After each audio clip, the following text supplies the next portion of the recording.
प्रिय पत्रकार साथियों, लखीसराय के गांधी मैदान परिसर में वोट अधिकार यात्रा के परिसर में आप लोगों का स्वागत है।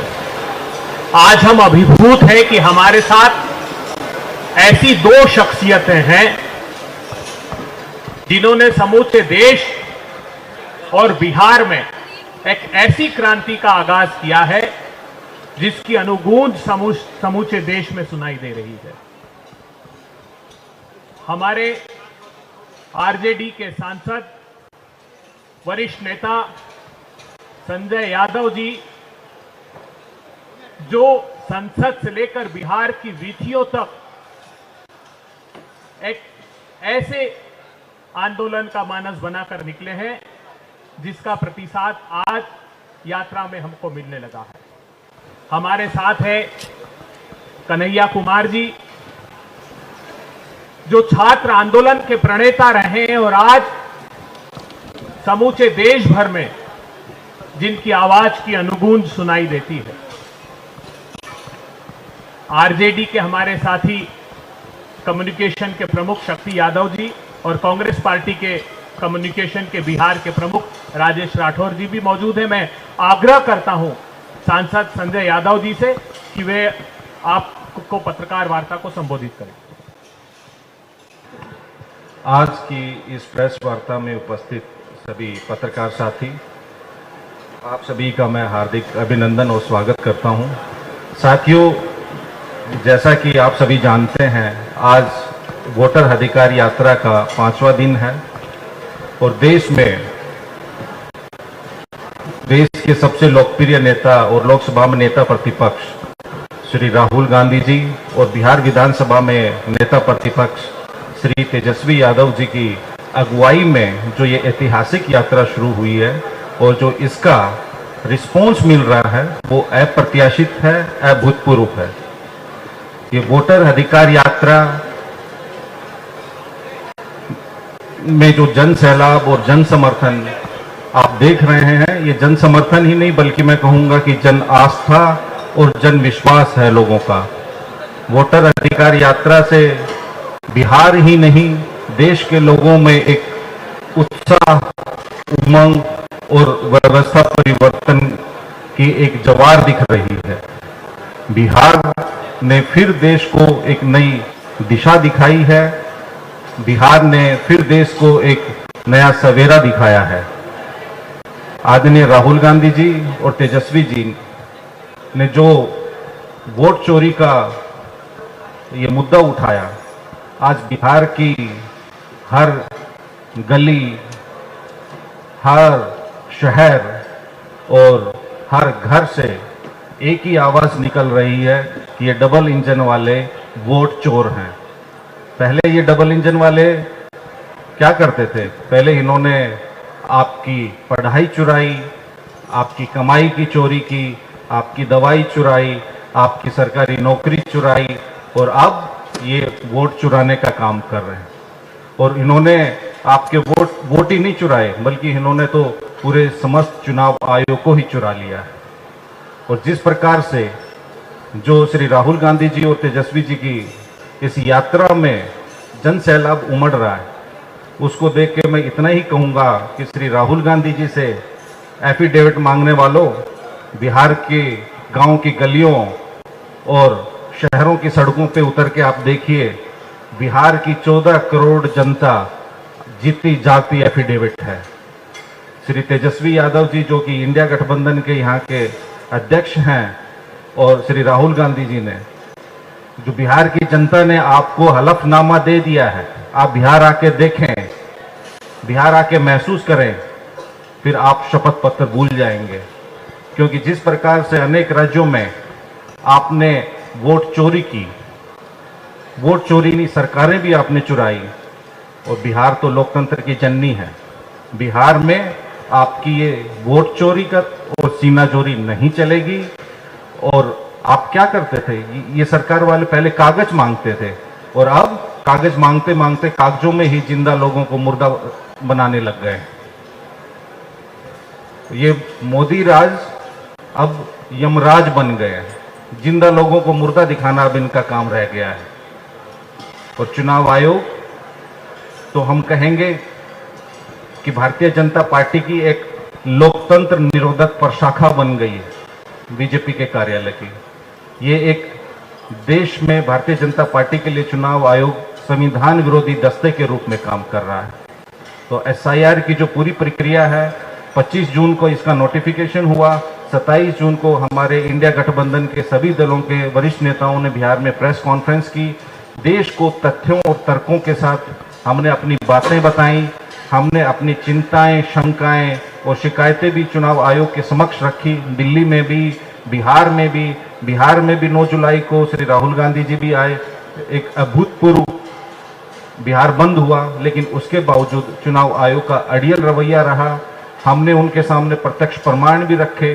जिंदा लोगों को जब हम सुप्रीम कोर्ट में गए, चुनाव आयोग ने नहीं सुना तो उसकी सूची भी सौंपी। और माननीय उच्चतम न्यायालय को हम धन्यवाद करते हुए कहेंगे कि उन्होंने इन बातों का संज्ञान लिया और चुनाव आयोग को निर्देशित भी किया। और उसी का परिणाम है कि अब हर बूथ में ऐसे लोगों की सूची भी प्रकाशित हुई है और उसका वितरण भी हुआ है। और कल ही जैसे आपने देखा भी, एक अलोकतांत्रिक बिल देश में संविधान संशोधन करके लेके आ रहे हैं। ये लोग लोकतंत्र को जंजीरों में जकड़ना चाहते हैं। ये लोग दक्षिणपंथी जो ताकतें हैं, इनका हमेशा से ही लोक व्यवहार और इनका लोक आचरण लोकतंत्र विरोधी रहा है। और हम चुनाव आयोग को भी कहेंगे, 5 दिन के इस अनुभव के आधार पर, जिसमें 5 जिले श्री राहुल गांधी जी ने कवर किए हैं, तेजस्वी जी और महागठबंधन के सभी वरिष्ठ नेताओं ने, कि ज्ञानेश कुमार जी आप हेडमास्टर बनना बंद करें, ये शपथ पत्र और हलफनामे मांगना बंद करें, आप ईमानदारी पूर्वक अपना काम करें, अनिल मसीह से कंपटीशन बंद करें, और जो ये लोकतंत्र में आप हेकड़ी दिखा रहे हैं उसको भी आप बंद करें। लोकतंत्र लोक लाज से चलता है, जनता की ताकत से चलता है। भारतीय जनता पार्टी ने चुनाव आयोग को अपनी कठपुतली बना लिया है और बिहार की जनता उस कठपुतली की डोर जो है वो 2 लोगों के हाथ में है। और अब बिहार की जनता अपनी लोकतंत्र और संविधान की शक्ति से उस कठपुतली की डोर को काटेगी। और बिहार की जनता महागठबंधन के साथ, जो आप देख रहे हैं सड़कों पे, वहाँ पे पैर रखने की जगह नहीं है। तो बिहार ने फिर एक नई दिशा दी है देश को, और देश की दशा भी बदलने का काम इस चुनाव से बिहार करेगा। आप सब लोग आए, इसके लिए आपका बहुत बहुत धन्यवाद। मैं आग्रह करूंगा कन्हैया कुमार जी से कि वे पत्रकार वार्ता को संबोधित करें। वोटर अधिकार यात्रा के 5वें दिन इस महत्वपूर्ण प्रेस वार्ता में उपस्थित कांग्रेस पार्टी के हमारे साथीगण, इंडिया ब्लॉक और आरजेडी के हमारे साथीगण, पत्रकार साथियों, कैमरा के पीछे खड़े हमारे दोस्तों, दर्शकों, पाठकों और श्रोताओं, जैसा कि सांसद महोदय संजय जी ने आपको बताया कि वोटर अधिकार यात्रा को लेकर बिहार में ज़बरदस्त जन समर्थन उमड़ा है और वोट चोरी का मामला एक गंभीर मामला है, जिसको लेकर हम बिहार के ज़िले ज़िले में जा रहे हैं और बिहार की जनता से जुड़ रहे हैं, संवाद कर रहे हैं, उनको बता रहे हैं। आज इस संबंध में हम देश का ध्यान एक विशेष विषय की ओर दिलाना चाहते हैं। आप में से तमाम लोगों ने ये देखा होगा कि 2014 से पहले एक बड़ा आंदोलन हुआ था कांग्रेस की सरकार को अपदस्थ करने के लिए। 2G, 3G तमाम तरीके के आरोप, कैग के एक अधिकारी, जो बाद में उन्होंने कहा कि यह तो राजनीतिक लाभ के लिए किया गया, और देश में एक माहौल बनाया गया कांग्रेस के खिलाफ। याद कीजिए कि उस दौरान किसी भी व्यक्ति के ऊपर UAPA लगाकर या PMLA कानून लगा करके किसी भी सांसद या विधायक को डराया धमकाया नहीं गया, विरोधियों के मुंह नहीं बंद कराए गए। लेकिन आज जब हम 2014 से लेकर के 2025 तक का भारत देखते हैं, तो यह साफ साफ पता चलता है और नेता प्रतिपक्ष ने कल इसको अपनी मुखर आवाज में जनता के सामने रखा कि देश में लोकतंत्र समाप्त करने वाले, लोकतंत्र संविधान की हत्या करने वाले और लोकतंत्र को बचाने वालों के बीच एक संघर्ष छिड़ चुका है, एक जंग छिड़ गई है। हम समझ सकते हैं कि एक तरफ इस देश के लोगों के अधिकारों को छीनकर देश की संपदा को बेचने वाले लोग हैं, दूसरी तरफ लोगों के हक और अधिकार की रक्षा करके, संविधान को बचा करके, लोकतंत्र को कायम रखते हुए देश को बचाने वाले लोग हैं। तो ये बेचने और बचाने वालों के बीच लड़ाई है। एक तरफ वो लोग हैं जो चाहते हैं कि लोकतंत्र जिंदा रहे, विरोध का स्वर जिंदा रहे, संविधान का राज कायम रहे, वोट का अधिकार जनता के पास सुरक्षित रहे। दूसरी तरफ वो लोग हैं जो देश की संवैधानिक संस्थाओं का गैर संवैधानिक इस्तेमाल करते हुए लोकतंत्र की हत्या कर रहे हैं। और यह बात हम इसलिए कह रहे हैं कि आप सबने देखा कि 2014 के बाद अमित शाह जी के शब्दों में एक क्रोनोलॉजी इस देश में देखने को मिलती है। पहले विरोधियों को डराया गया, धमकाया गया, झूठे मुकदमे करके जेलों में डाला गया।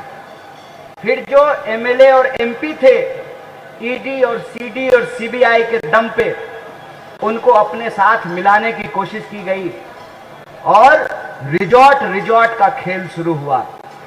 ऑपरेशन लोटस के नाम पर चुने हुए विधायकों को खरीद करके इस रिजॉर्ट से ले उठाते थे, उस रिजॉर्ट में पहुंचाते थे, चुनी हुई सरकारों को गिराया गया। मतलब पहले अमित शाह इस देश के एमएलए चुराते थे, फिर उनको लगा कि जब चुनाव आयोग हमारा ही है, ईडी अब हमारे कब्जे में है, सीबीआई हमारा तोता बन चुका है, तो स्वाभाविक रूप से उनको लगा कि करोड़ों रुपया एमएलए के ऊपर खर्च करने की जरूरत नहीं है। एमएलए चुराना छोड़ करके, एमएलए को रिजॉर्ट घुमाना छोड़ करके वोट चोरी का कार्यक्रम बनाया गया। क्रोनोलॉजी समझिए, पहले एमएलए चुराते थे, फिर वोट चुराना शुरू किया और इन दोनों हथकंडों के बावजूद अब की बार 400 पार का नारा जब सफल नहीं हुआ, तब वो एसआईआर लेकर के आए हैं। और एसआईआर का जब बिहार की धरती पे पुरजोर विरोध होना शुरू हुआ और लोगों ने कहा कि जो चुनाव आयोग कागज मांग रही है, पहले वो अपना कागज दिखाए, वोटर लिस्ट दे देश की जनता को और बताए कि वोटर लिस्ट में गड़बड़ी क्यों है, क्यों एक लोग का नाम 4 जगह पे है, क्यों जिंदा लोगों का नाम काट दिया गया है, क्यों जो है मरे हुए लोगों का नाम जोड़ दिया गया है, क्यों आधार कार्ड नहीं स्वीकार किया जा रहा है और आवासीय मांगा जा रहा है। जब इस पे हल्ला शुरू हुआ तो चोर ने नया नुस्खा अपनाया है। कल पार्लियामेंट में नया बिल आया है और बिल का नाम है कॉन्स्टिट्यूशनल अमेंडमेंट बिल, और इसमें ये कह रहे हैं कि किसी सीएम पे अगर मुकदमा हो गया तो 30 दिन के भीतर उसको पद से हटा देंगे। क्रोनोलॉजी समझे, देश के लोगों को क्रोनोलॉजी समझना चाहिए। पहले एमएलए चुराते थे, फिर वोट चोरी किया, उसके बाद सीएम चुराने का प्रबंध इन्होंने कर लिया है। मतलब एन केन प्रकारेण यह इस देश में लोकतंत्र में आम लोगों के पास जो जनता के पास चुनने का अधिकार है उसको ये छीन लेना चाहते हैं। लोकतंत्र को ये लाठी तंत्र बना देना चाहते हैं। और यहाँ जो एक जरूरी बात है जिस पे हर नागरिक को, मैं कहता हूं कि भाजपा के समर्थकों और कार्यकर्ताओं को भी सोचने की जरूरत है कि जब सरकार ही चोरी से बनेगी तो वो जनता का काम ईमानदारी से नहीं करेगी। जब सरकार चोरी से बनेगी तो बेरोजगारी दूर नहीं करेगी। जब सरकार अपराधी चलाएंगे तो अपराधियों पे लगाम नहीं लगाया जाएगा।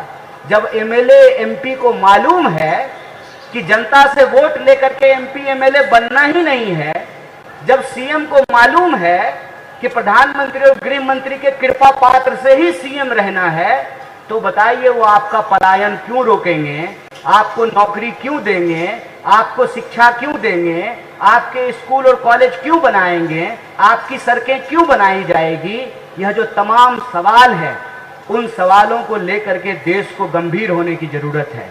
क्योंकि लोकतंत्र में सबसे बुनियादी अधिकार होता है वोट का अधिकार।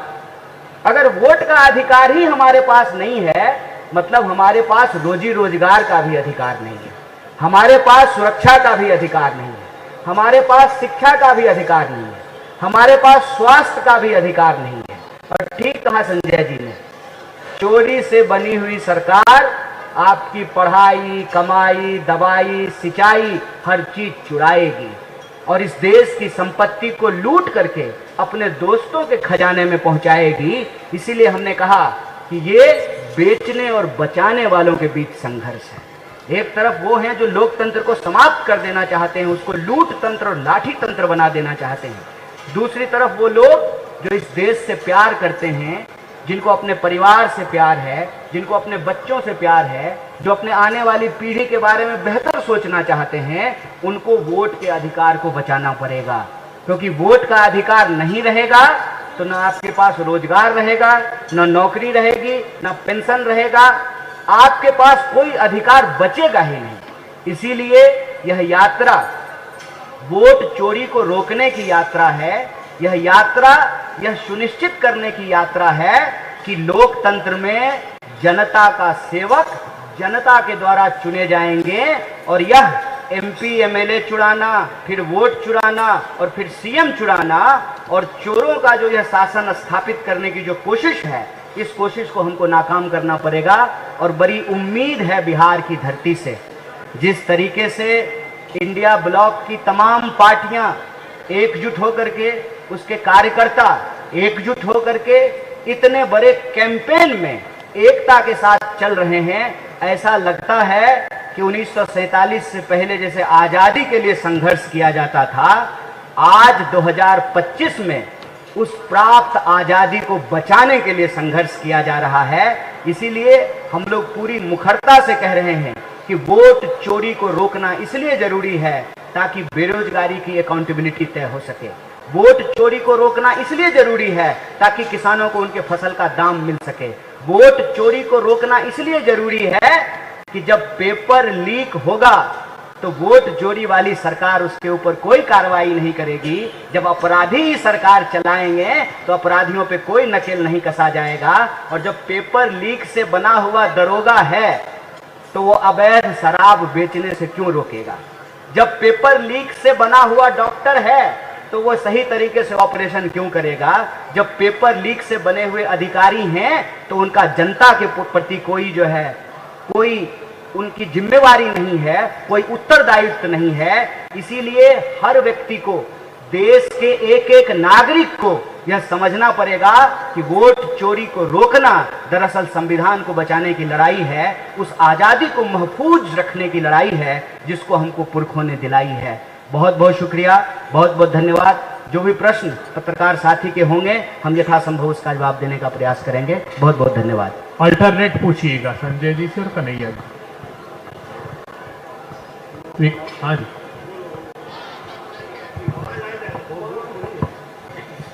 संसद में कॉन्स्टिट्यूशनल अमेंडमेंट बिल पेश किया गया और उसके बाद कल इस बिल को पढ़ा गया, जिसके बाद अब सत्ता पक्ष के तमाम नेता विपक्ष पर पूरी तरीके से हमलावर है। वो ये कह रहे हैं कि संसद की मर्यादा बना के रखना विपक्ष को नहीं आता है, बिल्कुल अमर्यादित है जो भी किया है विपक्ष ने।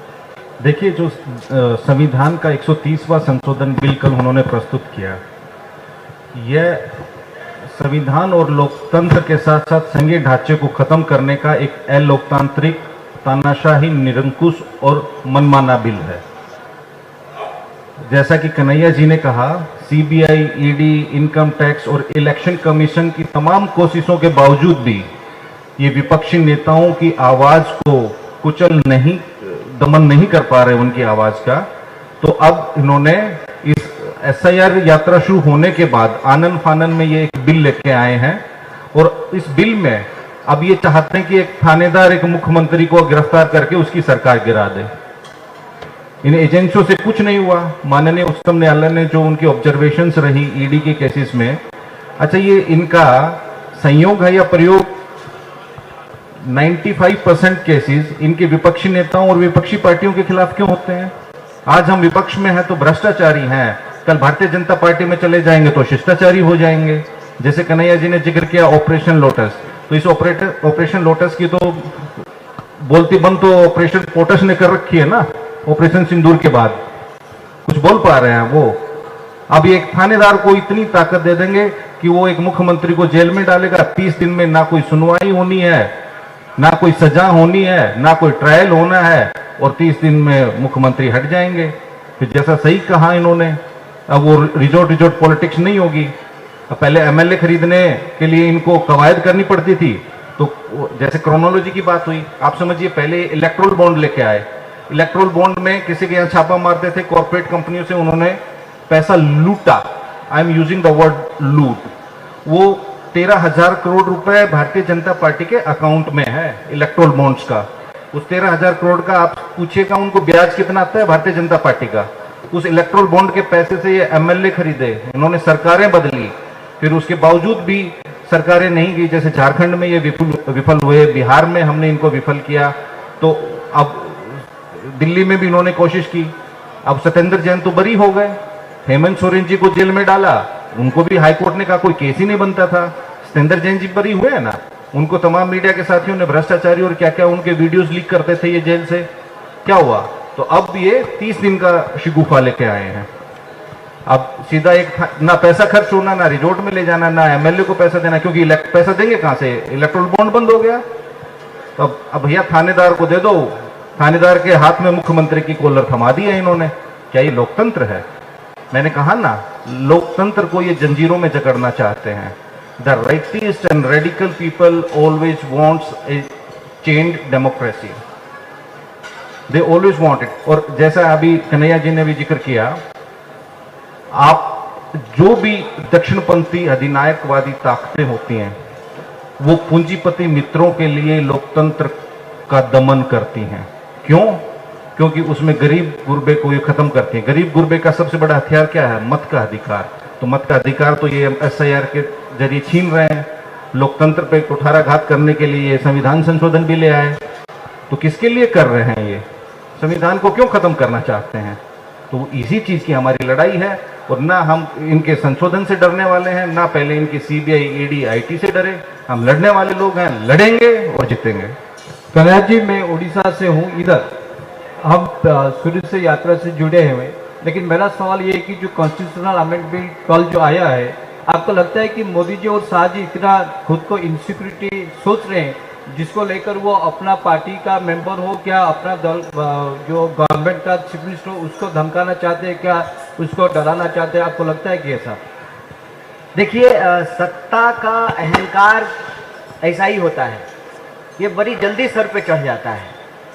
अव्वल तो ये जो भी कानून ला रहे हैं इनको समझना चाहिए कि इनकी सरकार हमेशा नहीं रहने वाली है। अगर ऐसे कानून रहे तो कल ये भी इसके भुक्तभोगी हो सकते हैं, ये भी इसके शिकार हो सकते हैं। लेकिन सत्ता के अहंकार में ये कुछ भी सोचने समझने को तैयार नहीं है। ये पूरा जो हमने आपको विषय बताया है कि जब से ये सरकार 2014 में आई है, आप इसके एक एक काम को देखिए। पहले ये यूनिवर्सिटी के भीतर विरोध के स्वर को दबाए, देश के जन आंदोलनों को कुचला, एक्टिविस्टों को, लेखकों को, पत्रकारों को, जो भी इनके खिलाफ लिख रहे थे उनको जेलों में बंद किया। अरे NDTV तो अभी भी चल रहा है ना, चल रहा है ना। आप अदानी जी चला रहे हैं तो चल रहा है। पहले जो है उस पर ED और CBI चल रहा था। जैसा कि इन्होंने कहा, संजय जी ने, कि 1 मिनट में जो है आपका परिचय बदल जाएगा। आप भाजपा से लड़ते रहिए, आप भ्रष्टाचारी और देशद्रोही रहेंगे। आप भाजपा ज्वाइन कर लीजिए, आप तुरंत सदाचारी हो जाएंगे। हम बार बार कहते हैं कि भाजपा पार्टी नहीं है, वॉशिंग मशीन है, तुरंत धुल जाते हैं, साफ हो जाते हैं। तो इन्होंने शुरू से एक व्यवस्था की कि कैसे जनता का वोट लेकर के जनता को ही गुलाम बना दिया जाए। देश की आज़ादी में यदि ये हिस्सा लेते, अंग्रेजों से लड़ते, तो ये ऐसा नहीं करते। क्योंकि जो इन्होंने बनाया ही नहीं है, जाके पैर न फटे बिवाई वो का जाने पीड़ पड़ाई। इनको जो है आज़ादी ये दिलाई नहीं, इसलिए आज़ादी से इनको कोई लेना देना नहीं है। तो ये शुरू से उस आज़ादी को खत्म करने का प्रयास किया और हर बार ये नया हथकंडा लेकर के आते हैं। बिल्कुल ये चोर की मानसिकता होती है। एक बार पकड़ा जाएगा तो अगली बार चोरी करने की आदत नहीं छोड़ सकता। चोर चोरी से गया कि तुम्बा फेरी से गया, एक कहावत है। तो ये चोरी तो छोड़ नहीं सकते हैं क्योंकि ये इनकी फितरत है। तो ये ना तरीका नया ले आते हैं। पहले विरोधियों को पकड़ पकड़ करके जेल में डाला, फिर ईडी का रेड करवा करवा करके जो है एमएलए को डराया, फिर रिजॉर्ट घुमा करके एमएलए खरीदे, एमएलए खरीद करके चुनी हुई सरकार गिराई। जब इसमें भी ये विफल होने लगे, बिहार में सफल नहीं हुए, राजस्थान में सफल नहीं हुए, झारखंड में सफल नहीं हुए, तब इन्होंने वोट चोरी का कार्यक्रम किया। वोट चोरी के कार्यक्रम से भी इनको जितनी सफलता मिलनी चाहिए उतनी सफलता नहीं मिली। आप मुझे बताइए, अब की बार 400 पार का नारा क्यों दिया गया था? आया तो इनको 240। वो इसलिए दिया गया था कि वोट चोरी करके ये 400 तक पहुंच जाएंगे, लेकिन ये 400 तक नहीं पहुंच पाए। तो इन्होंने जो है, पहले चुनाव आयोग इस बात को इनकार करती रही कि हमारे वोटर लिस्ट में कोई गड़बड़ी है। बार बार चुनाव आयोग ये कहती रही कि हमारे वोटर लिस्ट में कोई गड़बड़ी नहीं है। जब सबूत उनके मुंह पे मारा गया तो कह रहे हैं कि उसी गड़बड़ी को ठीक करने के लिए तो एसआईआर कर रहे हैं। बताइए, दूध की रखवाली बिल्ली करेगी? जो चुनाव आयोग इतनी ईमानदारी नहीं बरत रही है कि राहुल गांधी जी से हलफनामा मांग रही है और गोली मार ठाकुर से जो है ना हलफनामा नहीं मांग रही है, वो बिल्ली जो है दूध की रखवाली करेगी। चुनाव आयोग को अपनी निष्पक्षता साबित करनी चाहिए। जब इनको लगा कि वोट चोरी पर भी हल्ला हो गया है तो इन्होंने ये कॉन्स्टिट्यूशनल अमेंडमेंट बिल लेकर के आए। पहले एमएलए चुराते थे, फिर वोट चुराए, अब जो है ना मुख्यमंत्री चुराएंगे। और असल में मैं आपको बता दूं, ये चाहते हैं जैसे भाजपा के भीतर अमित शाह और मोदी जी के सामने कोई आवाज नहीं निकालता है, कल को एनडीए की भी यही हालत हो जाए। नीतीश कुमार अगर चाहे भी कि मुझे पलटना है तो उनको पलटने ही नहीं दिया जाएगा। चंद्रबाबू नायडू यदि चाहे भी कि हमको पलटना है तो उनको पलटने का ऑप्शन ही नहीं दिया जाएगा। कहेंगे पलटोगे तो जेल जाओगे, तुरंत घर पे ईडी भेजेंगे, 30 दिन जेल में रखेंगे, उसके बाद तुम सीएम ही नहीं रहोगे। फिर तुम्हारा ही एमएलए लेकर के वही जेडीयू के सारे एमएलए जब भी कहते हैं नीतीश कुमार जिंदाबाद, नरेंद्र मोदी जिंदाबाद कहना शुरू कर देंगे, वही सारा एमएलए लेकर के भाजपा अपना मुख्यमंत्री बना लेगी। दिक्कत यह है कि इनको पाला पड़ा है बिहार से, यही इनका सारा कैलकुलेशन खराब हो गया है। क्यों? क्योंकि बिहार में लोकतंत्र का इतिहास 47 से नहीं शुरू होता है। बिहार में लोकतंत्र का इतिहास बुद्ध के काल से शुरू होता है, लिच्छवी गणराज्य से शुरू होता है। बिहार की धरती 1942 के भारत छोड़ो आंदोलन का सेंटर रहा है। बिहार की धरती इस देश के हर आंदोलन का सेंटर रहा है। ये एसआईआर करने के लिए आ गए बिहार। अब बिहारी इनको भादों के रौदा में शीतलहरी का मजा दिलाने वाला है। और उसका असर मैं आपको बता दूं कि कल प्रधानमंत्री हमारे जिले में आ रहे हैं उस पुल का उद्घाटन करने के लिए जिसका उद्घाटन वो ऑलरेडी कर चुके हैं। डबल इंजन की सरकार में एक ही पुल का 2-2 बार उद्घाटन किया जाता है। यही डबल इंजन की सरकार है। क्यों? क्योंकि जनता जो आ रही है वोटर अधिकार यात्रा में उमर उमर करके, तो प्रधानमंत्री जी मिस कर रहे हैं। उनको भी रील बनाने का मन कर रहा है। लाइक कीजिए, सब्सक्राइब कीजिए। प्रधानमंत्री को देखे हैं लाइक और सब्सक्रिप्शन के लिए भीख मांगते हुए? इकलौते ऐतिहासिक प्रधानमंत्री भारत की भूमि में हुए हैं जो सब्सक्रिप्शन और लाइक के लिए भीख मांगते हुए दिखते हैं। तो उनको भी मन किया है कि 2-2 नेता प्रतिपक्ष जो है यात्रा निकाल रहे हैं बिहार में, पूरा इंडिया ब्लॉक साथ में है, तो उनको मन किया कि थोड़ा हम भी रील बना लेते हैं। तो कल गंगा जी के किनारे जो है ना वो रील बनाएंगे। तो गंगा के किनारे, गंडक के किनारे, सोन के किनारे, बागमती के किनारे, बलान के किनारे, कोसी के किनारे रहने वाली जो बिहार की आवाम है उसने ये तय किया है कि लोकतंत्र की जननी से लोकतंत्र को समाप्त नहीं होने दिया जाएगा। इनकी हर कोशिश को हम नाकामयाब करेंगे। इनका बहुमत संसद में जरूर है, सड़क पे हम अपनी बहुमत साबित करेंगे। इसीलिए यह यात्रा चल रही है, अनवरत जारी है। सर, मैं आपसे एक सवाल करना चाहूंगी। सर, अच्छा, तो ऐसा कहेंगे तो नीतीश कुमार जिस स्कूल में पढ़े थे वो तो नेहरू जी का दिन है। अब मोदी जी का इलाज जिस अस्पताल में हुआ था वो भी नेहरू जी का दिन है। अगर ऐसा भाजपा कह रही है तो उस भाजपा के नेता को पूछिएगा कि तुम्हारे पप्पा का जहां इलाज हुआ था वो भी तो कांग्रेस के टाइम में बनाया हुआ है, तुम्हारा विद्यालय जो बना हुआ है वो भी तो जो है कांग्रेस के टाइम में बना हुआ है। तुम आज नेता बने हो इसीलिए ना, क्योंकि जनता का अधिकार आया है, वोट का अधिकार आया है, वरना राजा के रानी के पेट से राजा पैदा होता था। तो ये अधिकार तो कांग्रेस पार्टी ने दिलाया है। इस आजाद हवा में जो सांस ले रहे हो वो आजादी तो कांग्रेस पार्टी दिलाई है। देखिए कोना कोना कौन कोना सोतली पुतो कोना खन्ने से काम नहीं चलेगा। जवाब देना पड़ेगा कि इस देश में मताधिकार की चोरी क्यों की जा रही है।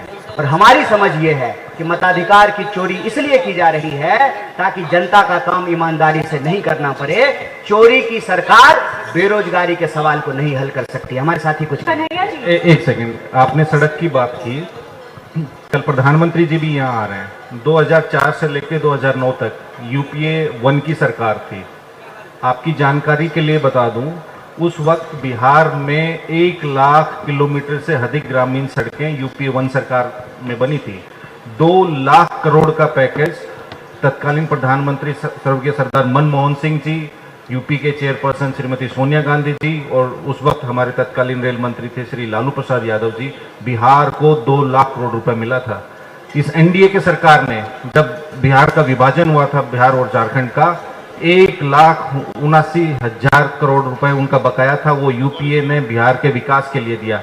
और जो ग्रामीण सड़कें आप देख रहे हैं 1 लाख किलोमीटर से अधिक, वो उसी वक्त की बनी है और अभी भी 30,000 किलोमीटर से सड़कें उस दौर की बनी हुई सड़कें जर्जर है, जो टूटी हुई हैं।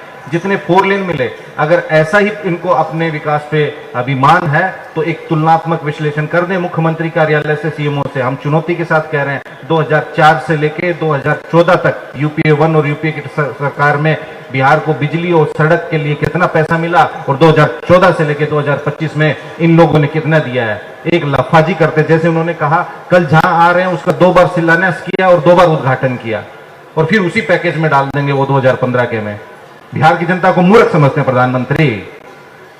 गुजरात को देंगे तोहफा और बिहार को देंगे धोखा, ये नहीं चलेगा। बिहार की जनता जानती है, तभी तो वो 7 पार्टी को लेकर साथ घूमते हैं। एक ऐश्वर्य मुख्यमंत्री के नेतृत्व में काम कर रहे हैं। कल क्या करेंगे, आएंगे उस पुल पे सबको हटाएंगे, वॉक करेंगे, फोटो कराएंगे, जैसे सही कहा, रील बनाएंगे और चल देंगे शाम की फ्लाइट से। बिहार को क्या मिलेगा, बिहार के युवाओं को क्या मिलेगा? कुछ नहीं मिलेगा। कन्हैया जी एक सवाल मैं ये जानना चाहती हूँ, मेरा नाम अपराजिता है, टीएनपी न्यूज से हूँ, और मैं ये जानना चाहती हूँ, हमेशा आपके मुंह से हमने ये सुना है कि लोकतंत्र खतरे में है, आप हमेशा बोलते हुए नजर आ रहे हैं, लेकिन खुद चुनाव हारने की बात, क्या ये आपके दिल का दर्द है? नहीं, हार जीत की कोई बात नहीं है, बात अधिकार की है। मेरे हारने जीतने से कोई फर्क नहीं पड़ता है। सवाल है कि इस देश की जनता के पास मताधिकार होना चाहिए। ये एक व्यक्ति का सवाल नहीं है, ये इस देश की संस्कृति, इतिहास और भविष्य का सवाल है। जब लोगों के हाथ में वोट ही नहीं होगा तो उसके पास कुछ नहीं होगा। आप मुझे बताइए कि हमने वोट दिया इनको, ठीक है, और जो है चुना हमने इनको, अब ये सरकार बनाएंगे ही नहीं, सरकार कोई और बनाएगा। और ये पिछले 11 साल से हम लोग देख रहे हैं। मैं जो कह रहा हूं उसमें झूठ क्या है मुझे बता दीजिए। क्या महाराष्ट्र के विधायक गुवाहाटी के होटल में नहीं थे? इस राज्य का विधायक उठा करके उस राज्य में रिजॉर्ट में छुपा करके नहीं रखे? ऑपरेशन लोटस नाम दिया और चुनी हुई सरकारों को नहीं गिराया? तो पहले एमएलए चुराते थे, फिर वोट चुराना शुरू किया, अब चुना हुआ मुख्यमंत्री चुराएंगे। केजरीवाल जी को जेल में बंद कर दिया। जितना दिन वो जेल में बंद रहे तो मतलब वो मुख्यमंत्री रहेंगे नहीं कानून के हिसाब से, फिर उनका एमएलए जो है उसको लेकर के अपनी सरकार बना देंगे। और ऐसा बीजेपी ने नॉर्थ ईस्ट में किया। भले मोदी जी मणिपुर नहीं गए हैं, लेकिन एक एमएलए से इन्होंने अपनी मुख्यमंत्री बनाई, ऐसे ही एमएलए को खरीद करके। तो आप मुझे बताइए, जब लोकतंत्र ही नहीं बचेगा, लोगों के पास मताधिकार ही नहीं बचेगा, तो कोई आम साधारण पृष्ठभूमि के लोग जो हैं उनको न चुनने का अधिकार होगा न चुनाने का अधिकार होगा। और जब सरकार चुनी हुई नहीं होगी, चोरी से बनी होगी, तो वो बेरोजगारी कैसे दूर करेगी और क्यों दूर करेगी? वो महंगाई क्यों दूर करेगी? वो पलायन क्यों रोकेगी? वो नौकरियां क्यों देंगी? वो जनता के विकास का काम क्यों करेंगे? जब नेता को ये मालूम है कि चोरी से ही नेता बनना है, तो वो जनता के लिए काम क्यों करेंगे? इसीलिए मैं आपको बताऊं कि ये लोकतंत्र की परिपाटी खराब कर रहे हैं। और आपको अगर ध्यान हो तो जमीनी स्तर पर ये ऑलरेडी हो रहा है। आप देखिए कि एक कोई पार्षद चुना जाता है और 5 साल के कार्यकाल में 2 बार बिकता है। बिकता है कि नहीं बिकता है? 2 बार बिकता है। एक बार बिक करके एक मेयर को चुनता है, फिर जब 2 साल हो जाता है, 2 साल का नियम है कि 2 साल से पहले वो अविश्वास प्रस्ताव नहीं ला सकते हैं, तो जो ही 2 साल होता है कि फिर से सारे पार्षद को लेकर के रांची चले जाइए, फिर वही पार्षद दोबारा बिकता है और दोबारा मेयर चुनता है। तो ये ऊपर से लेकर के नीचे तक लोकतंत्र को भ्रष्ट कर रहे हैं, लोकतंत्र को समाप्त कर रहे हैं। और लोकतंत्र एक बार यदि समाप्त हो गया तो याद रखिएगा कि आजादी भी नहीं बचेगी, क्योंकि आजादी का आधार है लोकतंत्र और लोकतंत्र का आधार है मताधिकार। इसीलिए हम बार बार ये बात कह रहे हैं, क्योंकि हम लोग इसके भुक्तभोगी हैं। यूनिवर्सिटी में जब आवाजें उठी तो यूनिवर्सिटी के विद्यार्थियों को बिना मतलब के झूठे मुकदमों में जेलों में डाला गया, लेखकों को जेलों में डाला गया। और देखिए करते करते चुने हुए मुख्यमंत्रियों को इन्होंने जेल में डाला। और आज नेता प्रतिपक्ष जब सड़क पे उतर करके संघर्ष कर रहे हैं तो सरकार पूरी कोशिश करती है, पूरी मीडिया उनके पीछे लगाती है, तमाम एजेंसियां उनके पीछे लगाती हैं। आप मुझे बताइए कि चुनाव आयोग ने, मुख्य चुनाव आयुक्त ने अपने प्रेस कॉन्फ्रेंस में 2 बुनियादी सवाल का जवाब नहीं दिया। एक कि आप तो कह रहे थे कि वोटर लिस्ट में कोई गड़बड़ी नहीं है, तो अभी गड़बड़ी कहां से निकल गई? और 2, अगर आप गड़बड़ी ठीक करना चाहते हैं तो एसआईआर को लेकर के इतनी हड़बड़ी क्यों है? क्यों जब बाढ़ आई हुई है, बारिश हो रही है, चुनाव होने को है, 2003 में हुआ था, 2025 में ही आपको क्यों करना है? क्योंकि इनकी चोरी का पुराना हथकंडा पकड़ा गया है, तो ये सुसीना चोरी का हथकंडा लेकर के आए हैं। इसीलिए जब हम कहते हैं बार बार लोकतंत्र खतरे में है, मतलब हम खतरे में नहीं हैं। मेरे कैरियर की चिंता मत कीजिए। कितना आसान है, कितना आसान है। नरेंद्र मोदी जिंदाबाद कहने लगे, कैरियर बन जाएगा चकाचक। हमारी चिंता नहीं है, एक व्यक्तिगत जो है कैरियर का सवाल नहीं है, और ना हमारी पार्टी की चिंता का सवाल है। इसीलिए हम बार बार कहते हैं सरकार बनाने के लिए संघर्ष नहीं कर रहे हैं। एक उत्तरदायी सरकार हो, पारदर्शी तरीके से चुनी हुई सरकार हो, ईमानदारी से सरकार बनेगी, तभी ईमानदारी से जनता के लिए काम करेगी। चोरी से चुनी हुई सरकार जनता के लिए ईमानदारी से काम नहीं कर सकती है। अब सुनिए, यात्रा में भी सब लोगों को जाना है। 1 सेकंड, 1 मिनट रुकिए। आखिरी सवाल आउटलुक मैगजीन से हमारे असगर साहब आए, आखिरी सवाल लेंगे सिर्फ। संजय जी से सवाल है, ज्यादा बेहतर होगा वो जवाब देंगे। कोई नहीं। संजय जी, आप लोग लगातार सवाल उठा रहे हैं वोट चोरी का। आपकी जो विपक्षी पार्टी है, मतलब जो सत्ता में है, सम्राट चौधरी का बयान आया है कि वो ये आरोप लगा रहे हैं, वो ये सवाल उठा रहे हैं वोट चोरी का, जिनके रिजिम में बूथ चोरी होती थी, बूथ कैप्चर होता था। ये सच भी है।